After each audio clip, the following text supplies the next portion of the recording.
Hello दोस्तों, नमस्कार। एक बार फिर से आपका मैं स्वागत करता हूँ आपके अपने यूट्यूब चैनल परीक्षा की शिक्षा में। तो आज हम आपके लिए जीके का 30 क्वेश्चन लेकर आए हैं, जो कि आपके एग्ज़ाम के लिए बहुत ही महत्वपूर्ण हैं।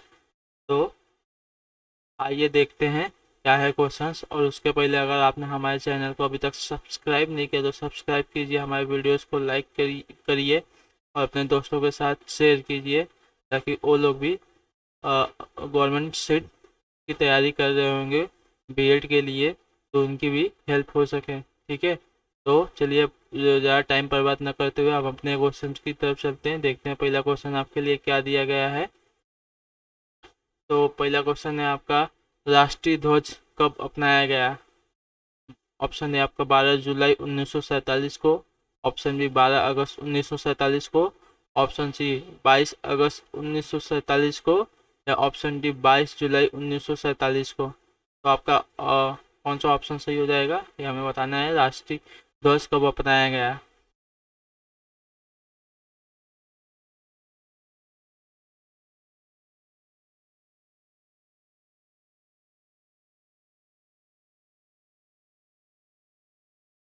तो इसका आंसर क्या होगा, आप सभी लोग बताने की कोशिश कीजिए कौन सा ऑप्शन सही हो जाएगा। तो भारतीय राष्ट्रीय ध्वज को 15 अगस्त 1947 अंग्रेजों से भारतीय की आज़ादी के कुछ दिन पहले 22 जुलाई 1947 को आयोजित संविधान सभा की बैठक के दौरान अपने वर्तमान स्वरूप में अपनाया गया था। ऑप्शन नंबर डी आपका बिल्कुल सही है, 22 जुलाई 1947। आरंभ में 15 अगस्त 1947 से 26 जनवरी 1950 के बीच इसे भारत के राष्ट्रीय अधिराज्य के राष्ट्रीय ध्वज के रूप में अपनाया गया, और उसके बाद इसे भारतीय गणराज्य और राष्ट्रीय ध्वज के रूप में अपना लिया गया। ठीक है, अगला क्वेश्चन देखिए आपका क्या दिएगा। क्वेश्चन नंबर दूसरा है आपके लिए, इनमें से कौन सी नदी अरब सागर में मिलती है। सिंधु, गोदावरी, ब्रह्मपुत्र एंड कृष्णा। यहाँ पे कृष्णा होगा, कृष्ण नहीं होगा। जल्दी देखते हैं, आप बताने की कोशिश कीजिए इसका आंसर क्या हो जाएगा। तो जिन सभी बच्चों का ऑप्शन नंबर ए है वो सभी सही है। सिंधु। मानसरोवर झील के आसपास के क्षेत्र में तिब्बती पठार से उत्पन्न सिंधु नदी लद्दाख और बल्टिस्तान के मध्य से गुजरती है। यह लद्दाख सीमा को पार करते हुए जम्मू और कश्मीर में गिलगिट के पास से पाकिस्तान में प्रवेश करती है। पाकिस्तान के बंदरगाह शहर कराची के समीप सिंधु अरब घाटी में मिल जाती है। अगला क्वेश्चन देखते हैं क्या दिएगा। अगला क्वेश्चन आपका क्वेश्चन नंबर 3 है, निम्नलिखित में से कौन सा भारत की गौ संवैधानिक संस्था थी।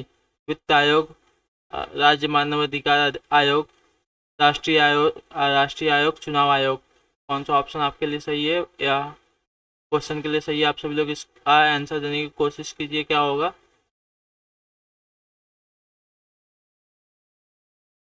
गैर संवैधानिक संस्था भारत के लिए कौन सी थी, ये हमें बताना है।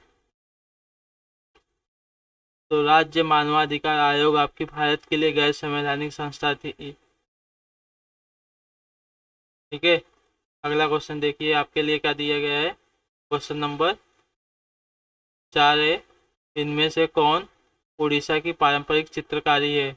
वर्ली, पट्टचित्र, सांजी, मधुबनी। उड़ीसा की पारंपरिक चित्रकारी कौन सी है, आप सभी लोग इसका आंसर देने की कोशिश कीजिए क्या होगा।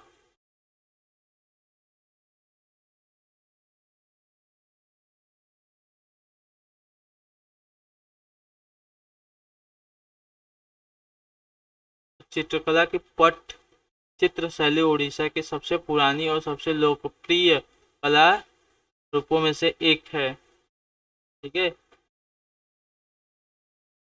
तो ऑप्शन बी आपका बिल्कुल सही है, पट्टचित्र। पट्टचित्र संस्कृत शब्दों से उत्पन्न नाम है जिसका अर्थ है कैनवास, और चित्र यह चित्रकला अपने जटिल विवरणों के साथ साथ पौराणिक कथाओं और लोक कथाओं के लिए जानी जाती है। अगला क्वेश्चन देखिए आपके लिए क्या है। क्वेश्चन नंबर 5वां, इनमें से कौन रिजर्व बैंक का गवर्नर नहीं रहा। रहा है?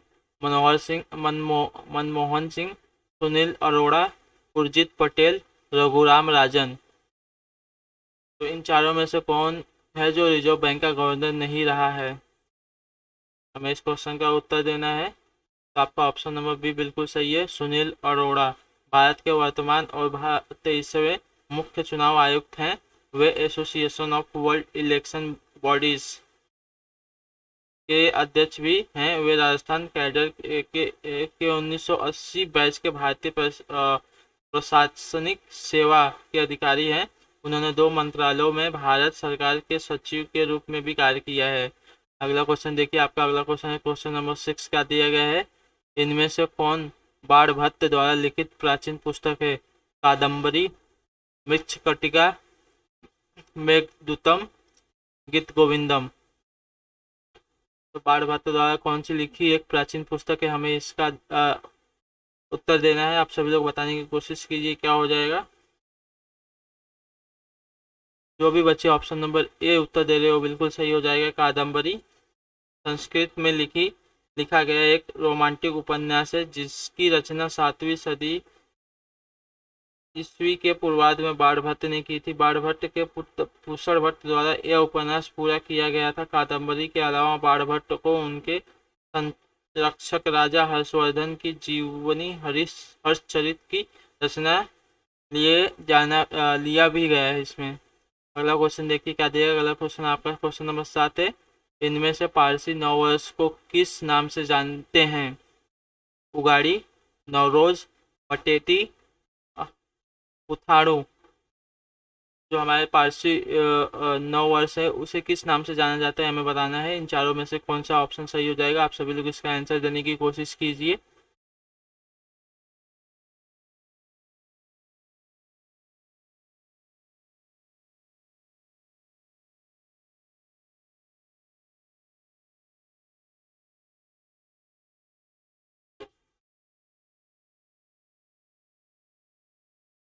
तो नवरोज ऑप्शन नंबर बी आपका बिल्कुल सही हो जाएगा। पारसी नव वर्ष को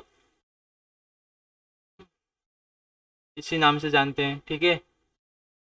नवरोज ईरानी नया साल है जिसे फारसी नववर्ष के रूप में भी जाना जाता है। नवरोज उत्तरी गोलार्ध के वसंत की शुरुआत को प्रतीक है। यह ईरानी कैलेंडर में पहले महीने के पहले दिन को चित्रित करता है। यह आमतौर पर 21 मार्च या उसके पिछले या अगले दिन मनाया जाता है। अगला क्वेश्चन देखिए आपका क्या दिया गया है। अगला क्वेश्चन 8वां नंबर है। वार एंड पीस पुस्तक किसके द्वारा लिखी गई है? लियो टॉल्स्टॉय, दलाई लामा, मरूफ रजा, H.G. वेल्स। इन चार ऑप्शन में से वॉर एंड पीस पुस्तक किसके द्वारा लिखी गई है? आप सभी लोग इसका आंसर देने की कोशिश कीजिए क्या होगा।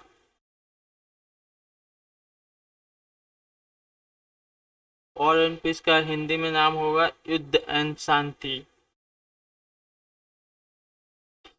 तो वॉर एंड पीस रूसी लेखक लियो टॉल्स्टॉय, आपका ऑप्शन नंबर ए बिल्कुल सही है, इनके द्वारा लिखी गई है। यह एक उपन्यास है जिसे आरंभ में एक क्रम में प्रकाशित किया गया है, फिर 1869 में इसे पूर्ण रूप से प्रकाशित किया गया। उपन्यास में रूस और फ्रांसीसी आक्रमण और 5 रूसी कुलीन परिवारों की कहानियों के माध्यम से जारिस्ट समाज और नेपोलियन युग के प्रभाव का इतिहास है। अगला क्वेश्चन देखिए, आपका अगला क्वेश्चन क्या है? डेबिट कार्ड पर कितनी संख्याएं होती है? आई होप कि सबके पास डेबिट कार्ड हो सकता है। जिसके पास नहीं है तो उनके परिवार में किसी न किसी के पास तो होगा, उन्होंने देखा होगा। तो उस पर कितनी संख्या होती है? 15, 16, 14 या 17?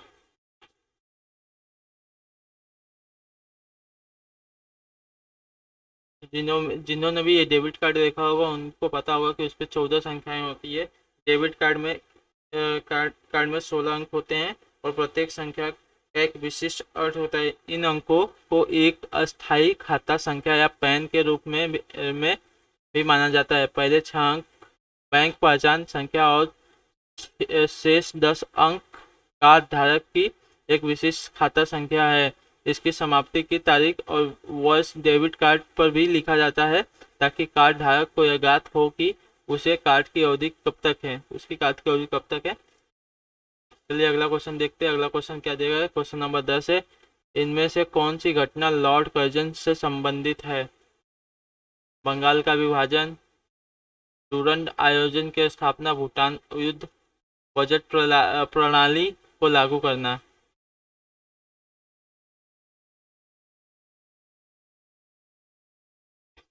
तो बंगाल विभाजन आपका सही उत्तर हो जाएगा, ऑप्शन नंबर ए। ये लॉर्ड कर्जन से संबंधित है। बंगाल का विभाजन भारत के तत्कालीन वायस लॉर्ड कर्जन ने 16 अक्टूबर 1905 को किया था। कर्जन ने बंगाल का विभाजन किया और दो नए प्रांतों का गठन किया, पूर्व और पश्चिम बंगाल। पूर्वी बंगाल एक बहुसंख्यक मुसलमान प्रांत था, जबकि पश्चिम बंगाल एक हिंदू बहुसंख्यक प्रांत था। 1911 में लॉर्ड हार्डिंग द्वारा बंगाल को आपस में फिर से मिला दिया गया। अगला क्वेश्चन देखिए। अगला क्वेश्चन क्या है आपका? क्वेश्चन नंबर 11 है आपका, समय परीक्षण इनमें से किस खेल से संबंधित है? साइकिलिंग, हॉकी, निशानेबाजी, तैराकी। आपको इसका आंसर देना है, क्या होगा बताने की कोशिश कीजिए आप सभी लोग। समय परीक्षण इन चारों में से किस खेल से संबंधित है?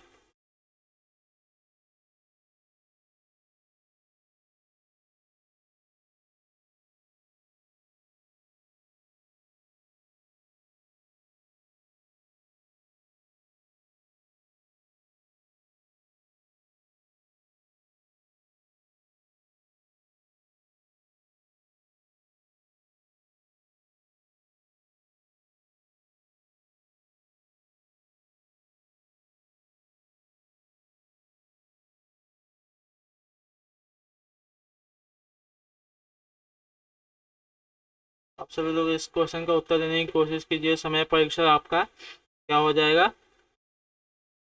तो समय परीक्षा आपका साइकिलिंग इस खेल से संबंधित है। साइकिलिंग में टाइम ट्रायल एक एकल घटनाएं होती हैं जो साइकिलिंग कर रहे खिलाड़ियों को सबसे अच्छे परिणाम प्राप्त करने के लिए प्रेरित करती है। अधिकांश प्रतिस्पर्धा दूरी पर आधारित होती है और खिलाड़ियों का अंतिम लक्ष्य कम से कम समय में अपने लक्ष्य को प्राप्त करना होता है। ट्रैक आधारित टाइम ट्रायल भी होता है जहां साइकिलिंग सवार वेलोड्रोम में प्रतिस्पर्धा करते हैं। अगला क्वेश्चन देखिए आपके लिए क्या देगा। अगला क्वेश्चन आपका 12 नंबर क्वेश्चन, नर्मदा नदी पर कौन सा बांध है? अधिया बांध, हीराकुंड बांध, सरदार सरोवर बांध, टिहरी बांध।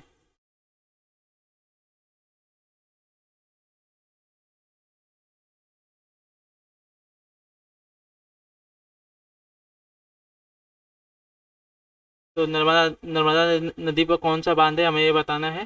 तो जिन भी बच्चों का ऑप्शन नंबर सी आ रहा है सरदार सरोवर बांध, वो बिल्कुल सही हो जाएंगे। सरदार सरोवर बांध गुजरात में नवागाम के पास नर्मदा नदी पर एक बना एक गुरुत्वीय बांध है। भारतीय राज्यों गुजरात, मध्य प्रदेश, महाराष्ट्र और राजस्थान में इस बांध से पानी और बिजली की आपूर्ति की जाती है। यह बांध भारत के सबसे विवादास्पद बांधों में से एक है और इसके पर्यावरणीय प्रभाव और शुद्ध लागत और लाग व्यापक रूप से चर्चा का एक विषय रहे हैं। अगला क्वेश्चन देखिए क्या दिएगा। अगला क्वेश्चन आपका 13 नंबर क्वेश्चन है, भारतीय संविधान में कितनी अनुसूचियां हैं? 14, 12, 11, 13। ये आपको बताने का है कि भारतीय संविधान में कुल कितनी अनुसूचियां हैं।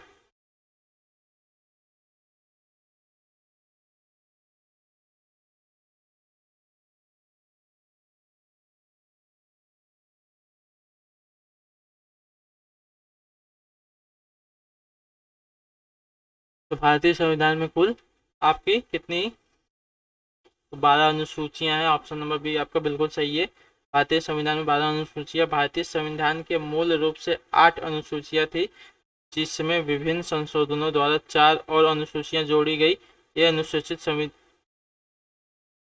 अनुसूचियां संविधान में सूचीबद्ध हैं, जो सरकार की नौकरशाही गतिविधियों और नीति के वर्गीकृत और सारणीबद्ध करती है। अगला क्वेश्चन आपका देखिए क्या दिया गया है। क्वेश्चन नंबर 14 है आपके लिए, जनगणना 2011 के अनुसार भारत का जनघनत्व कितना है? 372 प्रति वर्ग किलोमीटर, 382 प्रति वर्ग किलोमीटर, 352 प्रति वर्ग किलोमीटर, 362 प्रति वर्ग किलोमीटर। इन चारों में से आप बताने की कोशिश कीजिए आपका कौन सा आंसर राइट है।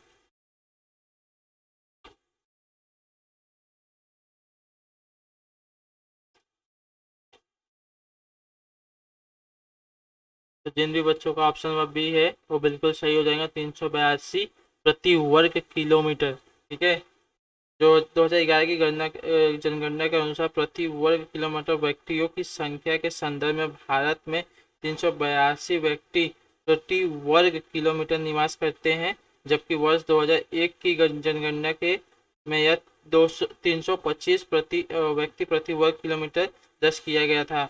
बिहार प्रति वर्ग किलोमीटर 11,006 व्यक्तियों की संख्या के साथ भारत का सर्वाधिक जनसंख्या घनत्व वाला राज्य है। अगला क्वेश्चन देखिए क्या दिएगा। अगला क्वेश्चन आपका 15 नंबर है। इलेक्ट्रॉन की खोज किसने की? जे थॉमसन, जेम्स चैडविक, ई रदरफोर्ड, ई गोल्डस्टीन।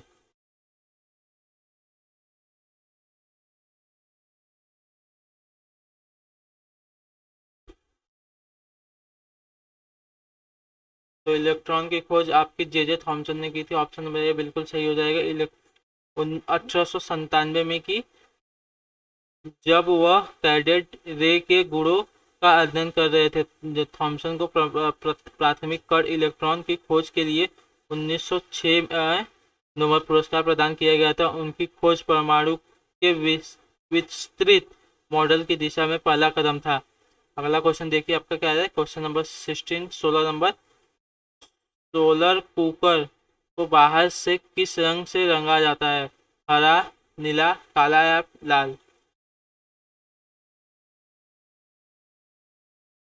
तो आप सभी को पता होगा जो कि काला रंग होता है वह ऊष्मा को अवशोषण करता है, इसीलिए उसको काला रंग से बाहर से रंगा जाता है। सौर कुकर को सूर्य से ऊष्मा के अवशोषण को अधिकतम करने के लिए काले रंग से रंगा जाता है। काला रंग ऊष्मा का बहुत अच्छा अवशोषक होता है।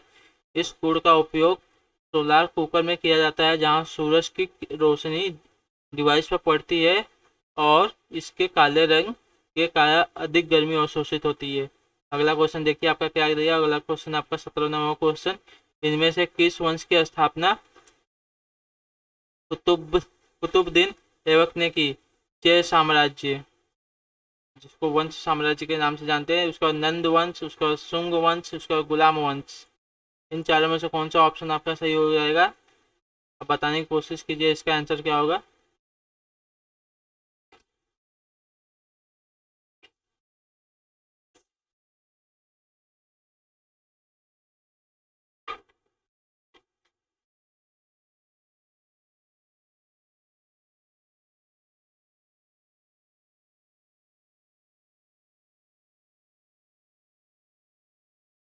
और इसका आंसर आपका ऑप्शन नंबर डी गुलाम वंश बिल्कुल सही है।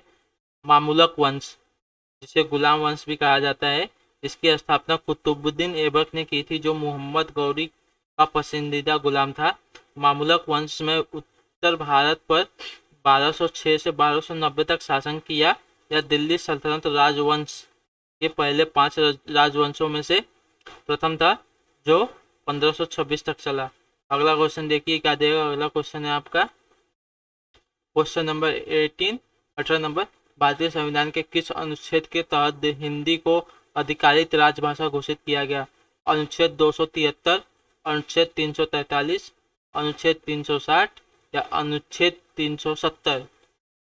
इन चारों में से किस अनुच्छेद के तहत हमारी हिंदी को आधिकारिक राजभाषा के लिए घोषित किया गया था? जिसका भी आंसर ऑप्शन में बी है, अनुच्छेद 343, वो बिल्कुल सही हो जाएगा। भारत के संविधान के अनुच्छेद 343 के अनुसार भारत संघ की आधिकारिक भाषा देवनागरी लिपि में हिंदी होगी। इसमें यह भी कहा गया है कि संघ के आधिकारिक उद्देश्य के लिए उपयोग किए जाने वाले अंकों का रूप भारतीय अंकों का अंतर्राष्ट्रीय रूप होगा। अगला क्वेश्चन देखिए आपके लिए क्या देगा। क्वेश्चन नंबर 19 है आपके लिए। सिखों के 5वें गुरु कौन थे? गुरु अंगद, गुरु रामदास, गुरु अर्जुन देव या गुरु हरराय? इन चारों में से कौन से गुरु थे जो हमारे सिखों के 5वें गुरु थे। तो इसका आंसर देने की आप सभी लोग कोशिश कीजिए, क्या हो जाएगा। तो गुरु अर्जुन देव आपके सिखों के 5वें गुरु थे। उन्होंने सिख ग्रंथ में के पहले आधिकारिक संस्करण का संकलन किया, जिसे आदि ग्रंथ कहा जाता है, जो बाद में गुरु ग्रंथ साहिब के रूप में विस्तारित हुआ। वह सिख धर्म में शहीद हुए 2 गुरुओं में से पहले थे। अगला क्वेश्चन देखिए आपका क्या दिया गया। क्वेश्चन नंबर 20 है आपके लिए। इनमें से किस राशि की एसआई मात्रक का नाम ब्लेस पास्कल के नाम पर है। ऊर्जा, दाब, कार्य, शक्ति। आप सभी लोग इस क्वेश्चन का उत्तर देने की कोशिश कीजिए, क्या होगा।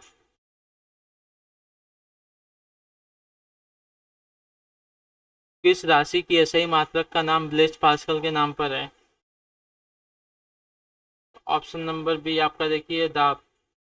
पास्कल दबाव की एसआई उत्पन्न इकाई है, जिसका उपयोग आंतरिक दबाव, तनाव, यंग मापक और परम तान्य शक्ति का परिणाम बताने के लिए किया जाता है। इस यूनिट का नाम ब्लेज पास्कल के नाम पर रखा गया है, जो कि हाइड्रोडायनेमिक और हाइड्रोस्टैटिक में योगदान के लिए जाने जाते हैं। पास्कल की प्रति वर्ग मीटर 1 न्यूटन के रूप में परिभाषित किया गया है। अगला क्वेश्चन आपका है क्वेश्चन नंबर 21। इनमें से किसने सबसे ज्यादा बार केंद्रीय बजट प्रस्तुत किया। आर के षणमुखम चटर्जी, प्रणब मुखर्जी, मोरारजी देसाई, पी चिदम्बरम। इन चारों में से कौन था जिसने केंद्रीय बजट सबसे ज्यादा बार प्रस्तुत किया। तो जिसका भी ऑप्शन नंबर आपका सी है, मोरारजी देसाई, वो बिल्कुल सही है। मोरारजी देसाई द्वारा अधिकतम 10 बार केंद्रीय बजट प्रस्तुत किया गया। पी चिदम्बरम 8 केंद्रीय बजट पेश कर दूसरे स्थान पर है। प्रणब मुखर्जी, यशवंत सिन्हा, YV चौहान और CD देशमुख प्रत्येक ने 7 बार केंद्रीय बजट पेश किए हैं। अगला क्वेश्चन आपका है 22वां नंबर क्वेश्चन, देखिए क्या है। इनमें से किसकी कोशिका में नाभिक के अलावा DNA होता है। तो आप सभी लोग ऑप्शन पढ़िए, क्या दिया गया है। Cytoplasm, Golgi apparatus, mitochondria, ribosomes. इन चारों में से किसकी कोशिका में नाभिक के अलावा DNA होता है। तो आपका ऑप्शन नंबर सी बिल्कुल सही है, माइटोकॉन्ड्रिया में। शरीर के तीनों अंगों न्यूक्लियस, माइटोकॉन्ड्रिया और क्लोरोप्लास्ट में DNA पाए जाते हैं। माइटोकॉन्ड्रिया अधिकांश अंगों के विपरीत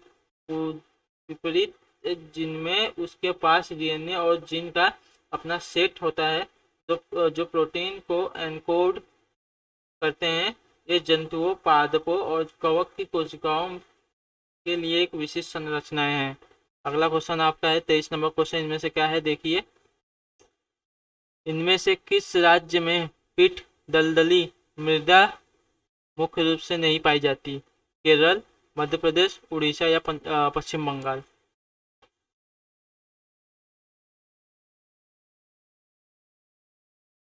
आप सभी लोग इस क्वेश्चन का उत्तर देने की कोशिश कीजिए, क्या होगा।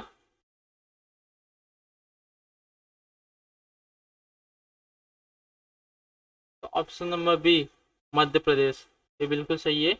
हल्की काली व दलदली मिट्टी के जैविक तत्व अधिक मात्रा में पाए जाते हैं। यह मिट्टी बड़े पैमाने पर कार्बनिक पदार्थों के संचयन के परिणाम स्वरूप आर्द्र क्षेत्रों में पाई जाती है। यह मुख्य रूप से मध्य प्रदेश में नहीं पाई जाती।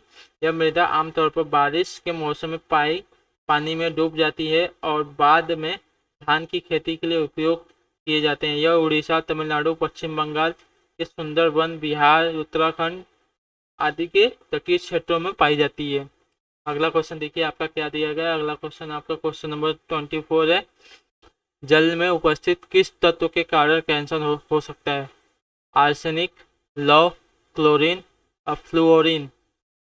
इन चारों में से कौन सा ऑप्शन आपका बिल्कुल सही है, बताने की कोशिश कीजिए आप सभी लोग। तो ऑप्शन नंबर ए आर्सेनिक है, बिल्कुल सही उत्तर है आपके लिए, आपके क्वेश्चन के लिए। तो पानी में पाए जाने वाला कार्बनिक आर्सेनिक एक दृढ़ कार्सिनोजन है जो विश्व स्तर पर पीने के पानी में सबसे महत्वपूर्ण रासायनिक संदूषक है।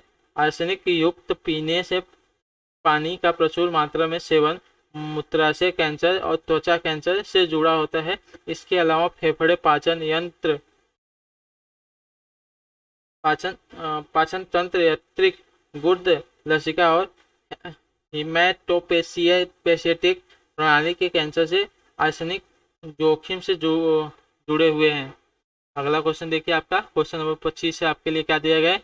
इनमें से प्रोटीन की कमी से कौन सा रोग होता है।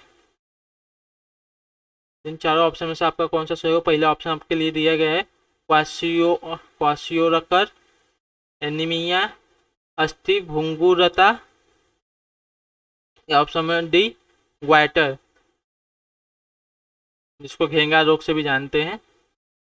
आप सभी लोग बताने की कोशिश की इसका क्या हो जाएगा। तो इसका ऑप्शन नंबर ए बिल्कुल सही है, क्वासियोरकर।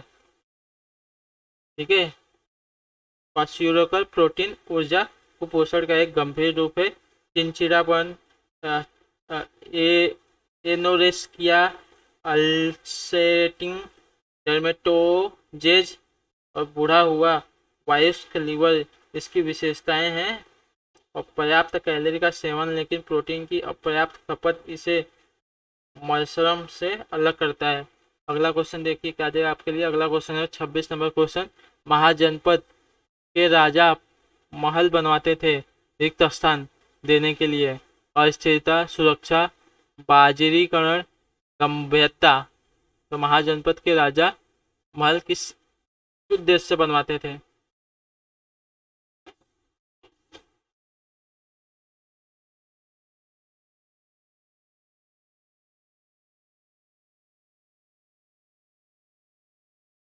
तो जिसका भी ऑप्शन नंबर सी है बिल्कुल सही है, सुरक्षा के दृष्टि से बनवाते थे। अधिकांश महाजनपदों के पास अपनी सुरक्षा के लिए एक राजधानी और एक किला होता था। यह पत्थर और लकड़ी से बनी विशाल दीवारें थी जो संभवतः अन्य राज्यों के महलों से राज्यों की सुरक्षा के लिए बनाए गए थे। यह भी संभव है कि राजाओं ने अपनी शक्ति और समृद्धि को प्रदर्शन के लिए इन किलों को बनवाया हो सकता था। अगला क्वेश्चन देखिए। अगला क्वेश्चन आपके लिए 27 नंबर क्वेश्चन है। चौरी चौरा घटना कब हुई थी। तो चौरी चौरी घटना आपकी पहला ऑप्शन आपके लिए 13 मार्च 1922। दूसरा ऑप्शन है 5 फरवरी 1922। तीसरा है आपका 3 मार्च 1922 या 5 मई 1922। ऑप्शन नंबर बी बिल्कुल आपका सही है, 5 फरवरी 1922। असहयोग आंदोलन जो 1920 से 1922 के दौरान उत्तर प्रदेश के गोरखपुर चौरी चौरा नामक स्थान पर 5 फरवरी 1922 को चौरी चौरा घटना हुई थी। गांधी जी ने इस घटना के बाद असहयोग आंदोलन वापस ले लिया। ऑप्शन नंबर बी आपका बिल्कुल सही है, 5 फरवरी 1922 चौरी चौरा कांड के लिए। अब आपका है क्वेश्चन नंबर 28। देखिए क्या दिया गया है। ग्रामीण रोजगार सृजन कार्यक्रम किस वर्ष शुरू हुई। 1993, 1995, 1992 या 1994। तो जो हमारा ग्रामीण रोजगार सृजन कार्यक्रम है ये हमें बताना है किस वर्ष हुई थी। इन चारों ऑप्शन में से आपका कौन सा सही है ये बताइए अभी आप सभी लोग। तो 1 अप्रैल 1995 को खादी और ग्रामोद्योग आयोग ने देश के ग्रामीण क्षेत्रों के केवाईसी क्षेत्रों के तहत 2 लाख नौकरियां प्रदान करने के लिए ग्रामीण रोजगार सृजन कार्यक्रम शुरू किया। इसे 2008 में प्रधानमंत्री रोजगार सृजन कार्यक्रम के साथ मिला दिया गया। तो आपका ऑप्शन नंबर बी बिल्कुल सही है, 1995। ग्रामीण रोजगार सृजन कार्यक्रम इस वर्ष शुरू हुआ 1995। ठीक है, अब अगला क्वेश्चन देखते हैं। क्वेश्चन नंबर 29 है आपके लिए। लिंग ऑफ फायर के लेखक हैं Salman Rushdie, APJ Abdul Kalam, R K Narayan, Vikram Seth. तो लिंग ऑफ फायर इसके लेखक कौन है हमें बताना है। तो लिंग ऑफ फायर के आपके लेखक हो जाएंगे एपीजे अब्दुल कलाम। 2002 से 2007 तक भारत में 11वें राष्ट्रपति के रूप में एपीजे अब्दुल कलाम की आत्मकथा है। इसे डॉक्टर कलाम और अरुण तिवारी ने लिखा था। यह 1999 में यूनिवर्सिटी प्रेस द्वारा प्रकाशित की गई थी। डॉक्टर कलाम का निधन 7 जुलाई 2015 को मेघालय के शिलोंग में हुआ था। अगला क्वेश्चन देखिए आपका क्या है। क्वेश्चन नंबर 30 है आज का आखिरी क्वेश्चन आपके लिए। निम्नलिखित में से किस पड़ोसी देश ने मानव विकास रिपोर्ट में भारत से अच्छा प्रदर्शन किया? बांग्लादेश, नेपाल, श्रीलंका या पाकिस्तान ने? तो कौन सा पड़ोसी देश है जो हमसे अच्छा मानव विकास रिपोर्ट प्रदर्शन कर चुका है भारत से? हमसे यानी कि भारत से। ठीक है, तो जो हमारा श्रीलंका है ये बिल्कुल सही उत्तर हो जाएगा, ऑप्शन नंबर सी। श्रीलंका का भारत की तुलना में मानव विकास के संदर्भ में बेहतर प्रदर्शन है। भारत विशाल जनसंख्या आधार के कारण मानव विकास संकेतकों जैसे साक्षरता, लिंग अनुपात, मृत्यु दर, प्राथमिक शिक्षा आदि में पिछड़ जाता है। इसके विपरीत श्रीलंका एक छोटा सा द्वीप राष्ट्र है और उसने नागरिकों को एक जीवन स्तर पर को बढ़ाने पर विशेष ध्यान दिया है। ये रहे आपके 30 क्वेश्चन। तो आई होप आपको क्लास अच्छी लगी हो। अगर अच्छी लगी हो तो आप वीडियोस को लाइक कीजिए, अपने दोस्तों के साथ शेयर कर सकते हैं जो कि बीएड परीक्षा की तैयारी कर रहे हैं, उनकी मदद हो जाएगी।